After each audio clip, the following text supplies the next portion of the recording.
এই গরমে অবশ্যই আমরা চাই একটু ভালো কিছু খেতে, কিন্তু যাতে সেটা খুব বেশি তেল মশলার না হয়। তো সেই জন্যেই আজকে সেরকম একটা রেসিপি তোমাদের সাথে শেয়ার করছি। প্রথমে আমি কড়াইতে বেশ খানিকটা তেল গরম করে নিয়েছি। তারপরে আমি এর মধ্যে পাবদা মাছ ভেজে তুলে নেব। এটা কিন্তু পাবদা মাছ ছাড়া যে কোনো মাছ দিয়েই করতে পারো, টেস্ট কিন্তু সেমই হবে। তো আমি করছি পাবদা মাছ দিয়ে। আমি কিন্তু ব্যাচে ব্যাচে পাবদা মাছগুলোকে ভেজে নিচ্ছি। ভেজে নেওয়ার পরে আমি উঠিয়ে নিয়ে সেম তেলের মধ্যে কালো জিরে ফোড়ন দেব। কালো জিরেটা একটু সুগন্ধ বেরোলে পরে তার মধ্যে ফোড়ন দিয়ে দেবো রসুন আর কাঁচা লঙ্কা। কাঁচা লঙ্কাটা নিজের ঝাল অনুযায়ী দেবে।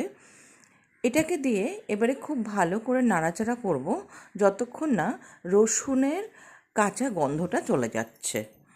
রসুনের কাঁচা গন্ধটা যখন চলে যাবে তখন আমি এর মধ্যে একটা শুকনো লঙ্কা আর একটা মাঝারি সাইজের টমেটোকে কুচি করে এর মধ্যে দিয়ে খুব ভালো করে নাড়াচাড়া করব যতক্ষণ না টমেটোটা পুরোপুরি গলে যাচ্ছে।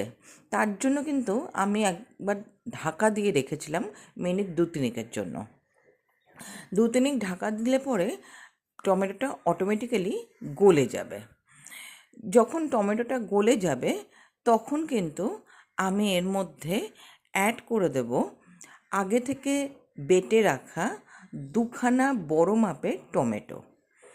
এই টমেটোটাকে দিয়ে এবারে খুব ভালো করে কষাতে হবে যতক্ষণ না এই টমেটোটারও কাঁচা গন্ধ চলে যাচ্ছে।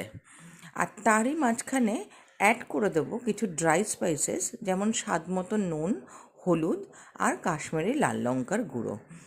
এবারে এটাকে দিয়ে খুব ভালো করে কষাতে হবে যতক্ষণ না তেল ওপরে ভেসে উঠছে ততক্ষণ পর্যন্ত।